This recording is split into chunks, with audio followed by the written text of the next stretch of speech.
Over 12,000 turn up on Sunday to call for political change, leaders set September response deadline. Speakers on the stage referred to a People's Liberation Council and vowed not to surrender activists to police who are reportedly the subject of arrest warrants. A key speaker, Arnon Nampa, who is currently on bail and has attended all political rallies this week, despite a condition of his bail set by the court that he does not engage in the type of activity that led him to come before it in the first place, on a charge of sedition in addition to other offences. Sunday's students' protest in the centre of Bangkok drew a crowd of well over 12,000 people, with organisers claiming 20,000 turned up to call for the Thai government to heed demands for political change and reform. The gathering also heard calls for the ministry to stand down and for a national unity government to be formed. At least 12,000 people attended a protest on Sunday which wound down peacefully and without incident after 10 p.m. The rally, which organisers claim was attended by 20,000 people, heard student leaders and political activists call for urgent political reform. There were some calls for the government to stand down.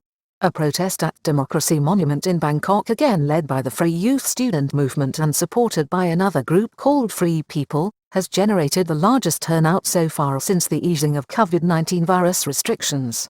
A spokesman for the Metropolitan Police Bureau, at around 7 p.m. on Sunday, estimated that there were as many as 12,000 people at the event, which was confronted peacefully earlier in the afternoon by a few dozen royalist supporters led by students from a vocational college who vowed to monitor the event and to record any comments that may be offensive to the royal institution.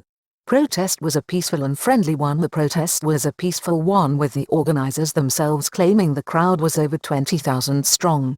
The atmosphere was positive and friendly. Police dispatched to guard the event called reinforcements, which had been on standby to preserve security at the event and safety of the protesters, including a ban on all incoming traffic. Protest leader Arnon Nampa referred to a People's Liberation Council and vowed not to surrender those sought by police reportedly on warrants. On the stage itself, the protest leader, civil rights lawyer Arnon Nampa, called people, reportedly named in police warrants, onto the stage and vowed that they would not surrender it to authorities.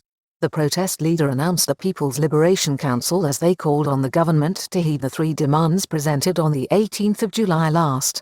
Mr. Arnon is currently on bail and was warned by a court last week not to engage in behaviour linked with the charges brought against him, including for sedition and inciting unrest.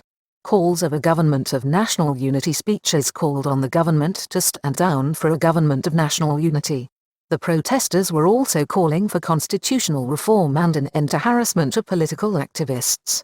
A political science expert at Chulalongkorn University, Trakulmeet J, told the broadcaster Thai PBS that Sunday's event should urgently lead to talks between the government, parliament and the protest leaders. At least before September, which was the deadline put by those who addressed the crowd.